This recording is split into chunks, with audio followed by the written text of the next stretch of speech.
ಏನ್ರಿ ಸರ್ ಮೊನ್ನೆ ಸತೀಶ್ ಜಾರಕಿಹೊಳಿ ವಿಚಾರದಲ್ಲಿ ಸಿದ್ದರಾಮಯ್ಯ ಮಾತನಾಡಿದ್ರು. ಈಗಾಗಲೇ ನಾನು ಸ್ಪಷ್ಟನೆ ಕೊಟ್ಟಿದ್ದೀನಿ. ಮುಖ್ಯವಾಗಿ ಮುಖ್ಯಮಂತ್ರಿಗಳೇ ಸ್ಪಷ್ಟನೆ ಕೊಟ್ಟಿದ್ದಾರೆ, ಯತೀಂದ್ರ ಅವರು ಸ್ಪಷ್ಟನೆ ಕೊಟ್ಟಿದ್ದಾರೆ. ಅವರು ಯಾವ ಅರ್ಥದ ಹಿಂದುಳಿದ ನಾಯಕ ಸಿದ್ದರಾಮಯ್ಯನವರ ಸಿದ್ಧಾಂತ ಪ್ರೀತಿಯನ್ನು ವಿಶ್ವಾಸ ಇಟ್ಕೊಂಡ ಯಾವ ರೀತಿ ನಾವು ಬಸವಣ್ಣನ ಆ ರೀತಿಯಿಂದ ಒಂದು ಇದರಿಂದ ಮಾತಾಡಿದರು. ಅನವಶ್ಯಕವಾಗಿ ಮಾಧ್ಯಮದೊಳಗನ್ನು ದೊಡ್ಡದಾಗಿ ಸೃಷ್ಟಿ ಮಾಡಿದ್ದೀವಿ. ಎಲ್ಲ ಮಾಧ್ಯಮದ ಸೃಷ್ಟಿ ನಿಮ್ಮದು. ಅವ್ರು ಹೇಳಿದ್ದಂಥ ಅರ್ಥ ಬೇರೆ. ಸರ್ ಈಗ ರಾಜಕಾರಣ ಮಾತಾಡಿದ್ದಾರೆ ಸರ್. ಅವ್ರು ಏನು ಹೇಳಿದ್ರು ನೋಡಿ, ಈಗ ಬಿಜಾಪುರ ಬಂದರೆ ಎಂ ಬಿ ಪಾಟೀಲ್ ಬಸವಣ್ಣ ತತ್ವ ಇದ್ದಾರೆ. ಎಲ್ಲ ಜಾತಿ ವರ್ಗ ಬಿಜಾಪುರದಲ್ಲಿ ಬಸವಣ್ಣವರ ಜನ್ಮ ಸ್ಥಳ ಇದು ಅಂತೇಳಿ ಹಾಗೆ ಮಾತಾಡ್ತಿದ್ರು. ಈಗ ಮಾತಾಡೋ ಸ್ವಾಭಾವಿಕ ಇದನ್ನ.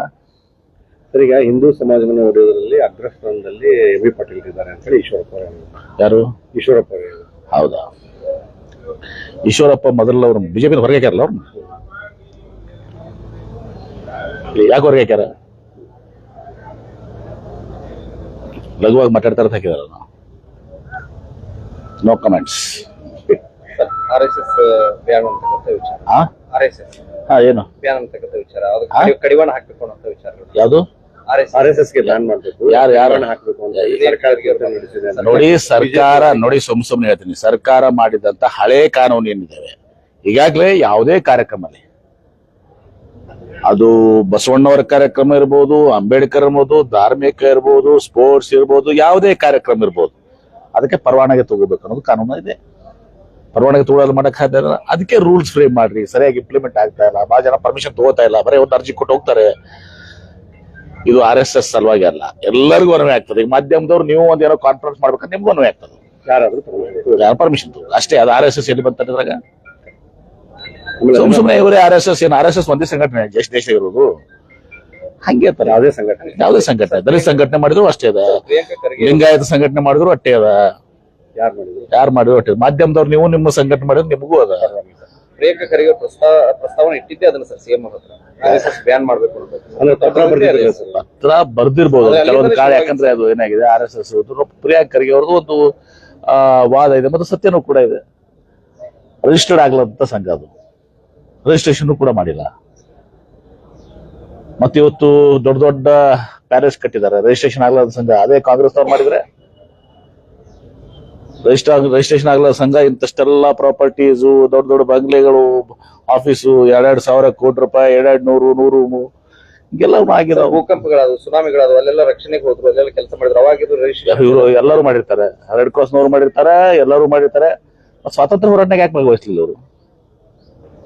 ಭೂಕಂಪದಲ್ಲಿ ಹೋಗಿದ್ರಿ, ಅದು ದೊಡ್ಡ ಭೂಕಂಪ ಅಲ್ಲ, ಸುನಾಮಿ ಅಲ್ಲ, ಅದು ಸ್ವಾತಂತ್ರ್ಯ ಹೋರಾಟ. ಲಕ್ಷಾಂತರ ಜನ ಪ್ರಾಣ ಕಳ್ಕೊಂಡ್ರಲ್ಲ, ಅವಾಗ ಯಾಕೆ RSSನವ್ರು ಭಾಗವಹಿಸ್ಲಿಲ್ಲ? ರಾಷ್ಟ್ರ ಭಕ್ತರಲ್ಲ ಅವರು, ರಾಷ್ಟ್ರ ಪ್ರೇಮಿಗಳು, ದೇಶಭಕ್ತರು, ದೇಶಪ್ರೇಮಿ. ಇವರಿಂದ ನಾವು ಕಲಿಬೇಕು. ಯಾರು ಸ್ವಾತಂತ್ರ್ಯ ಹೋರಾಟದಲ್ಲಿ ಭಾಗವಹಿಸಿಲ್ಲ ಅವರಿಂದ ನಾವು ಕಲಿಬೇಕು. ಒಂದು ವೇಳೆ ಸ್ವಾತಂತ್ರ್ಯ ಹೋರಾಟದಲ್ಲಿ ಇವತ್ತು ಸಿಕ್ಕಿರ್ದಿದ್ರೆ, ನಮ್ಗೆ ಸ್ವಾತಂತ್ರ್ಯ ಸಿಕ್ಕಿರ್ದಿದ್ರೆ ಇವ್ರು ಮಾತಾಡ್ತಿದ್ರ? ಡಾಕ್ಟರ್ ಬಾಬಾ ಸಾಹೇಬ್ ಅಂಬೇಡ್ಕರ್ ಅವರು ಸಂವಿಧಾನ ರಚನೆ ಮಾಡ್ಲಿಕ್ಕೆ ಇರುವಷ್ಟು ಮಾತಾಡ್ತಿದ್ರ? ಇವರೆಲ್ಲ ಎಲ್ಲಿದ್ರು ನಿಮ್ಗೆ ಗೊತ್ತದ? ಎಲ್ಲ ಬ್ರಿಟಿಷರು ಕೂಡ ಹೌದು, ಸತ್ಯ ಅದು. ಜಿಲ್ಲೆಯಲ್ಲಿ ಕಂಟಿನ್ಯೂಸ್ ಆಗಿ ಭೂಕಂಪಗಳು ಆಗ್ತಾ ಇದೆ. ಅದೇ ರಿಕ್ಟಿಫೈ ಹಿಂದಿನೂ ಕೂಡ ಆಗಿದೆ. 3-4 ಬಹಳ ದಿವಸ ಇದೆ, ಅದಕ್ಕಿಂತ ಮುಂಚೆನೆ ಟಕ್ಳಿಕಿ ಇದು ಎಲ್ಲ ಇವತ್ತು ಸಾಕ್ತಾ ಇದೆ. ಅದಕ್ಕೆ ಈಗಾಗಲೇ ಹಿಂದೆನೂ ಕೂಡ ಅದನ್ನ ಸ್ಟಡಿ ಮಾಡಿದ್ದಾರೆ. ಈಗಲೂ ಮಾಪನ ಕಡಿಮೆ ಇದೆ, 2.5 ರಿಕ್ಟರ್ ಇದೆ. ಅದಾಗಿನೂ ಕೂಡ ನಾವು ಇಲಾಖೆಯವರು ಗಮನಿಸ್ತಾರೆ 2.9 ಅದೇ ಗೊತ್ತಾಗುತ್ತೆ ಅಂತ ಹೇಳಿ. ಅದನ್ನ ಇವತ್ತು ಸಸ್ಮಿಕ್ ಇದರಿಂದ ಯಾಕೆ ಇದು ಆಗ್ತದೆ ಅಂತ ಹೇಳಿ ಇಲಾಖೆ ಇದೆ. ಅದರಿಂದ ಅದನ್ನ ನಾವು ಇದು ಮಾಡಿಕೊಂಡು ಕಾರಣ ಎಂದು ತಿಳ್ಕೊಳ್ತೀವಿ. ಸರ್ ಈಗ ಕಾರ್ಯದರ್ಶಿ ಶ್ರೀಗಳಿಗೆ ವಾಪಸ್ ಮತ್ತೆ 2 ತಿಂಗಳು ಆದ ನಂತರ ಕಂಟಿನ್ಯೂ ಆಗುತ್ತಾ ನಿರ್ಬಂಧ ಅಥವಾ ಮುಕ್ತಾಯ? ನೋಡಿ, ಸುಪ್ರೀಂ ಇದು ಹೈಕೋರ್ಟ್ ವಿಚಾರಗಳನ್ನ ನೀವು ಹೈಕೋರ್ಟ್ನಾಗ ಹೋಗಿ ಕೇಳಬೇಕು. ಯಾರು ಇದನ್ನ ಮಾಡಿದಾರ? ಅದನ್ನ ಜಿಲ್ಲಾಡಳಿತ ಮಾಡಿದ್ದನ್ನ ಅವರು ಹೈಕೋರ್ಟ್ನವರು ಪೋಸ್ಟ್ಪೋನ್ ಅಲ್ಲ, ಅದನ್ನ ದೃಢೀಕರಣ ಮಾಡಿದಾರ, ಎತ್ತಿ ಹಿಡಿದಿದ್ದಾರೆ. ಅವ್ರು ಮಾತಾಡಿದ್ದೆಲ್ಲ ಒಬ್ರು ಸ್ವಾಮಿಗಳು ಮಾತಾಡಬಾರ್ದು ಅಂತನ್ನೋದನ್ನ ಹೇಳಿದಾರೆ. ಒಬ್ಬ ಸಾಮಾನ್ಯ ಮನುಷ್ಯನು ಮಾತಾಡಬಾರ್ದು ಅಂತ ಹೇಳಿದಾರೆ. ಅಚ್ಚ ಕನ್ನಡದಾಗೂ ಕೂಡ ಅದನ್ನ ಹಾಕಿದಾರ. ಹೈಕೋರ್ಟ್ ಮುಂದಿರುವಂತಹ ಸಂದರ್ಭದಲ್ಲಿ ಇಟ್ ಈಸ್ ಬಿಕಮ್ಸ್ ಸಬ್ಜುಡಿಸ್ ನಾನು ಅದ್ರ ಬಗ್ಗೆ ಕಮೆಂಟ್ ಮಾಡಕ್ ಹೋಗೋದಿಲ್ಲ. ಅದು ನಿರ್ಬಂಧ ಇಲ್ಲಿ ಹಾಕಿದ್ದೇನು 2 ತಿಂಗಳು ಮಾತ್ರ ಹಾಕಿದ್ದಾರೆ, ಅದಾದ ನಂತರ ಕಂಟಿನ್ಯೂ ಆಗುತ್ತಾ ಅಥವಾ ಅಂತ ಹೈಕೋರ್ಟ್ ಗೊತ್ತಲ್ಲಪ್ಪ ಅದು. ಅವ್ರ ಇವ್ರ ಅರ್ಜಿ ಅದಕ್ಕೆ ಅರ್ಜಿ ಸಲ್ಲಿಸ್ಬೇಕು. ಸರ್ ಅವರು ಈಗ ಅವ್ರು ಇವ್ರು ಅದಕ್ಕೆ ಅಪೀಲ್ ಮಾಡ್ಬೇಕಾಗ್ತದೆ. 2 ತಿಂಗಳು ನಾನು ಕೋರ್ಟಿಗೆ ಹೋಗಿಲ್ಲ ಸರ್ ಅವರು. ಯಾಕೆ ಹೋಗ್ಲಿಲ್ಲ? ಮತ್ತೆ ಹೈಕೋರ್ಟ್ಗೆ ಯಾಕೆ ಹೋದ್ರಿ? ಜಿಲ್ಲಾಡಳಿತ ಮೇಲೆ ಸಿಗ್ಲಿಲ್ಲ. High court matter sub judice. ನಾವು ಮತ್ತೆ ಹೈಕೋರ್ಟ್ ಬಗ್ಗೆ ಕಮೆಂಟ್ ಮಾಡುವಂತದ್ದು ನಮ್ದಲ್ಲ. ಬೆಳವಣಿಗೆನೇ ಬೇರೆ ರೀತಿ ಆಗಿದೆ. ಹಿಂದೆ ಬೇರೆ ಮಾಡಿರ್ತಾರೆ ಯಾರು ಬ್ಯಾನ್ ಹಿಂದೆ ಎಂ ಬಿ ಪಾಟೀಲ್ ಇದಾರಂತ ಅಲ್ಲ ನೋಡಿ. ಒಂದು ಯಾವುದೇ ಯಾರೋ ನಿಮ್ಮ ಕೇಳಿ ಮೇಲೆ ಬಂದಿತ್ತು. ನೋಡಿಪ್ಪ, ನಿಮ್ಗೆ ಮೊನ್ನೆನೇ ಹೇಳಿದೆ ನಾನು. ಇವತ್ತು ಇದನ್ನ ನಿರ್ಧಾರ ತಗೊಳ್ಳುವಂತರು DC ಜಿಲ್ಲಾಡಳಿತ ಮತ್ತು ಪೊಲೀಸ್ ಇಲಾಖೆ.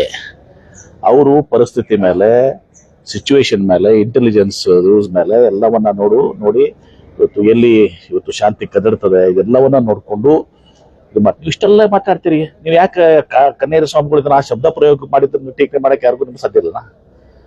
ಅದನ್ನ ಬಿಟ್ಕೊಂಡು ಉಳಿದಿದ್ದೆಲ್ಲ ಮಾತಾಡ್ತೀರಪ್ಪ. ಕನ್ನೇರ ಸ್ವಾಮೀಜಿ ಅವ್ರಿಗೆ ಬ್ಯಾನ್ ಆಯ್ತು ಅಂತ ಮಾತಾಡ್ತೀರಿ. ಆ ಕನ್ನೇರ ಸ್ವಾಮೀಜಿ ಮಾತಾಡಿದ್ರೆ ಯಾಕೆ ಮಾತಾಡೋದಲ್ಲ ನೀವು? ಡ್ಯಾಶ್ ಮಕ್ಕಳು ಅಂತಂದ್ರ ನಿಮ್ಗೆ ಯಾರಿಗಾದ್ರ ಆಕತೆ ಅನ್ಸ್ಕೋತೀರಿ? ಅದು ಸ್ವಾಮಿಗಳಿಗೆ, ಒಬ್ಬ ಸ್ವಾಮಿಗಳಾಗಿ ಇನ್ನೊಬ್ಬರು ಸ್ವಾಮಿಗಳಿಗೆ ಮಾತಾಡೋದಂತ 300 ಜನ ಸರ್ ಬಿಜೆಪಿ ಅವರು ಅದೆಲ್ಲ ಕೇಳಿ ಇದೆಲ್ಲ ಆಗಿರುವಂಥದ್ದು ಜಿಲ್ಲಾಡಳಿತ. ಸುಪ್ರೀಂ ಕೋರ್ಟ್ ಡಿಸಿಷನ್ ಇದೆ. ಸುಪ್ರೀಂ ಕೋರ್ಟ್ ಅದು ಹೈಕೋರ್ಟ್ ಜಡ್ಜ್ ಮೋಸ್ಟ್ಲಿ ಹೇಳಿರ್ಬೇಕು. ಏನು ಹೇಳೋದ್ರೆ ಇದು ಡಿಸ್ಟ್ರಿಕ್ಟ್ ಅಡ್ಮಿನಿಸ್ಟ್ರೇಷನ್ ಮತ್ತು SP ಅನಾಹುತ ನೀವೇ ಅಂತಿದ್ರೆ ಇಟ್ಟೆಲ್ಲ ಮಾಡಿದ್ರು, ಅವ್ರಿಗೆ ಪರವಾನಗಿ ಕೊಟ್ಟರು, ಗಲಾಟೆ ಆಯಿತು ಅಂತ ನೀವೇ ಹೈಲೈಟ್ ಮಾಡ್ತೀರಿ. ಅವಾಗ ಜಿಲ್ಲಾಧಿಕಾರಿಗಳನ್ನ, ಪೊಲೀಸರನ್ನ ನೀವೇ ಟೀಕೆ ಮಾಡ್ತಿದ್ರೆ ಮಾಧ್ಯಮರು ಮಾಡ್ತಿದ್ರೆ ಇಲ್ಲೋ ಏನಾರ ಆಗಿದ್ರೆ, ಗಲಾಟೆ ಆಗಿದ್ರೆ ನಿರ್ಬಂಧನ ವಹಿಸಬೇಕಾಗಿತ್ತು, ಅದು ಮಾಡಬೇಕಾಗಿತ್ತು ಅಂತ ಅದಕ್ಕೆ ನನಗೇನು ಸಂಬಂಧ ಇಲ್ಲ. ಅದು DC ಮತ್ತು SP ಮಾಡಿದ್ದಾರೆ. ಮತ್ತು ಇದಕ್ಕೆ ಹೆಚ್ಚಿಗೆ ಏನಾಗಿದೆ ಅಂದರೆ ಅಪೆಲ್ಡ್ ಮಾಡಿದ್ದಾರೆ ಹೈಕೋರ್ಟ್ನವರು. ಏನು ತೋರಿಸ್ತದೆ? DC ಅವ್ರು ಮಾಡಿದ್ದು ಕರೆಕ್ಟ್ ಇದೆ ಅಂತ. ಮತ್ತು ನೀವು ಹೈಕೋರ್ಟ್ಗೆ ಮಾಡಿದ್ದನ್ನು ಪ್ರಶ್ನೆ ಮಾಡ್ತೀರಾ ನೀವು? ಸರ್ ಆ ವರ್ಡ್ಗೆ ಕ್ಷಮೆ ಕೇಳಬೇಕು. ಯಾರು ಆ ವರ್ಡ್ಗೆ ಹೇಳಿ? ನನಗೆ ಯಾಕೆ ಕೇಳ್ತೀರಾ? ಅವ್ರಿಗೆ ಹೇಳಿ. ನಾನು ಹೇಳಿದ್ದೀನಿ ಕ್ಷಮೆ ಕೇಳಿದ್ರೆ ನಾನು ಅವ್ರ ಪಾದ ಮುಟ್ಟಿ ಮಾಡಿ ಕರ್ಕೊಂಡ್ಬರ್ತೀನಿ ಅಂತ ಹೇಳಿದ್ದೀನಿ. ನನಗೂ ಆತ್ಮೀಯರವರು. ಹಂಗಾಗಿ ನಿಮ್ಗೆ ಕೇಳಿಸಿಲ್ಲ. ಆತ್ಮೀಯರವರು ಸಿದ್ದೇಶ್ವರ ಸ್ವಾಮಿ ಅವರು ಶಿಷ್ಯರು, ನಾವು ಶಿಷ್ಯರು ಏನ್ರಿ. ನಾನೇ ಕರ್ಕೊಂಡ್ಬರ್ತೀನಿ ಅಂತ ಹೇಳಿದ್ದೀನಿ. ಕೈ ಮುಗಿದು ಪಾದ ಮುಟ್ಟಿ ಹೇಳ್ತೀನಿ ಅಂತ ಹೇಳಿದ್ದೀನಿ. ಬರ್ತೀನಿ ಅಂತ ಹೇಳಿದ್ದೀನಿ. ನಾನೇ ಕರ್ಕೊಂಡ್ಬರ್ತೀನಿ ಅಂತ ಹೇಳಿದ್ದೀನಿ. ಅವರು ದೊಡ್ಡವ್ರು ಹಾಕಿದ್ರು, ಕ್ಷಮೆ ಕೇಳಿದ್ರ ದೊಡ್ಡವ್ರು ಹಾಕಿದ್ರು. ಹೌದಾ? ಸಿದ್ದೇಶ್ವರ ಸ್ವಾಮಿಗಳು 50 ವರ್ಷಗಳ ಕಾಲ ಸುದೀರ್ಘ ಜೀವನ. ಸಿದ್ದೇಶ್ವರ ಸ್ವಾಮೀಜಿಯವರು ಆಡು ಭಾಷೆಯಲ್ಲಿ ಪ್ರವಚನ ಮಾಡಿದ್ರು. ಯಾವ ಭಾಷೆಯಲ್ಲಿ ಮಾಡ್ತಿದ್ರಲ್ಲ? ಸಿದ್ದೇಶ್ವರ ಸ್ವಾಮೀಜಿಯವರು ಯಾವ ಭಾಷೆ ಇದನ್ನು ಮಾಡ್ತಿದ್ರು? ಆಡು ಭಾಷೆಯಲ್ಲಿ ಪ್ರವಚನ ಮಾಡ್ತಾ ಇದ್ರು. ಸಿದ್ದೇಶ್ವರ ಸ್ವಾಮೀಜಿಯವರು ಅಂದ್ರೆ ಬಳಸಿದಾರ ಅದನ್ನ. ಅದು ಆಡು ಭಾಷೆ ಅಲ್ವಾ? ಅದನ್ನ ಯಾಕೆ ಕಲಿಲ್ಲ ಇವರು? ಸಿದ್ದೇಶ್ವರ ಸ್ವಾಮೀಜಿಯವರ ಶಿಷ್ಯರು ನಾವು. ಅವ್ರ ಆಡು ಭಾಷೆ ಕಲಿಬೇಕಾಗಿತ್ತಲ್ಲ. ನಾನು ಬಿಡಿ, ನಾವು ರಾಜಕೀಯ ಮಂದಿ. ಸ್ವಾಮಿಗಳು ಸಿದ್ದೇಶ್ವರ ಸ್ವಾಮೀಜಿಯವರು ಆಡು ಭಾಷೆ ಕಲಿಬೇಕಾಗಿತ್ತೋ ಇಲ್ಲೋ? ಹೌದೋ ಇಲ್ಲೋ? ಕಲಿಬೇಕಾಗಿತ್ತಲ್ಲ.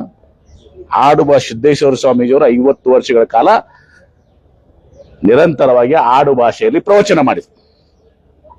ಆ ಆಡು ಭಾಷೆಯನ್ನ ಕಲಿಬೇಕು ಉಳಿದ ಸ್ವಾಮಿಗಳು. ಜನ ನಾವು ಮಾತಾಡ್ತೀವಿ ಬಿಡಿ, ನಮ್ದೇನಿಲ್ಲ, ನಾವು ಸಾಮಾನ್ಯ ಜನ. ಅದು ಧಾರ್ಮಿಕ ಗುರುಗಳು ಮತ್ತು ವಿಶೇಷವಾಗಿ ಅವರಲ್ಲಿ ಬೆಳೆದಂಥವ್ರು, ಅವರ ಬಗ್ಗೆ ಅಭಿಮಾನ ಹೊಂದಿದಂಥವ್ರು, ಅವ್ರ ಜೊತೆ ಬೆಳೆದಂಥವ್ರು.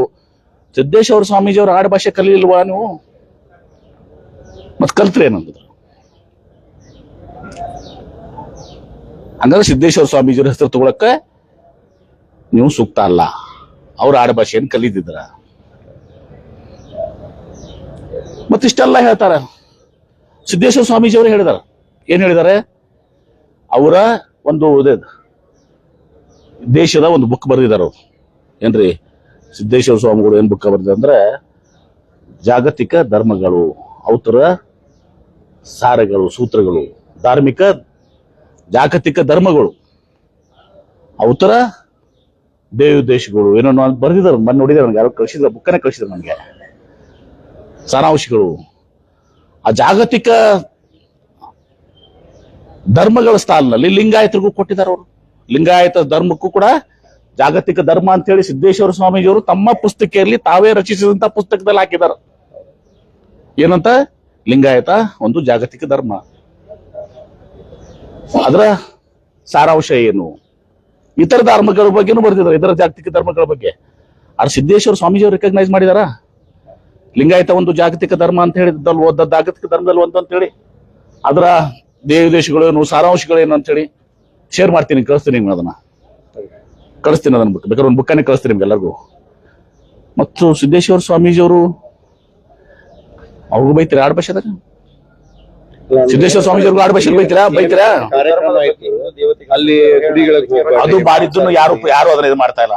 ಈಗ ನೀವು ಮಾಡಿದ್ ಹೇಳಿ, ಈಗ ಆ ವಿಷಯ ಇಲ್ಲ. ಹಂಗ ಮಾತಾಡಿದ್ದಕ್ಕೆ ಈ ರೀತಿ ಮಾಡಿ ಮಾತಾಡ್ಬೇಕಾಯ್ತು. ಹೌದಾ? ಸುಮ್ಮನೆ ಯಾವ್ದೋ ಹೋಗಿ ಏನು ಸ್ಪಷ್ಟೀಕರಣ, ಸುಮ್ಮನೆ ಕ್ಷಮಾ ಕೇಳ್ಬಿಟ್ಟು ಮುಗಿಸ್ಕೊಳ್ಬೇಕು. ಬಿಟ್ಕೊಂಡು ಇದು ಏನಂತಾರಲ್ಲ ಬಂಡತನ, ಇದು ಸುಮ್ಮನೆ ಪೌರುಷ ಹೇಳ್ಕೊಳಕ್ ಮಾಡಿದ್ದೀವ್ರ ಕೆಲಸ. ನನಗೂ ಏಕೋಚಂದಾಗ ಮಾತಾಡಿದಾರೆ ಮನೆ ನೋಡಿದೆ ನಾನು, ಯಾವುದೋ ಒಂದು ಟಿವಿ ಚಾನಲ್ ಏಕೋಚ MP ಪಾಟೀಲ, ನನಗೂ ಬರ್ತದ ಮಾತಾಡಕ, ನಾನು ಅನ್ಬೋದಲ್ಲ ಏಕೋಚಂದಾಗ ಬರ್ತೈತೆ ಇಲ್ಲೋ ನನಗೂ ಆಡು ಭಾಷೆ ಬರ್ತೈತೆ ಇಲ್ಲೋ? ಇವ್ರಿಗಿಂತ ಜಾಸ್ತಿ ಬರ್ತದ ನಂಗೆ ಆಡು ಭಾಷೆ. ಇವ್ರು ಬಳಸಿದ ಪದಗಳಿಗಿಂತ ಶ್ರೇಷ್ಠ ಪದಗಳಿದಾವೆ ಆಡು ಭಾಷೆದಾಗ. ಹೇಳಂದ್ರೆ ಹೇಳ್ತೇನೆ, ಮತ್ತ ಬಳಸಂದ್ರೆ ಬಳಸ್ತೇನೆ. ನನ್ನ ಬಗ್ಗೆನೂ ಏಕವಚನದಿಂದ ಮಾತಾಡಿದ. ನನ್ನ MP ಪಾಟೀಲ ಅವನೇ ಮಾಡ್ಯಾನ, ಏನದು? I M a minister, I M a this one ಏನ್ರಿ? ನಾನು ಮಾತಾಡಿದ್ರೆ ಅವ್ರಿಗೂ ಏಕವಚನದಾಗ ಮಾತಾಡಿದ್ರೆ, ಅವ್ರಿಗೂ ಆಡು ಭಾಷೆದಾಗ ಮಾತಾಡಿದ್ರೆ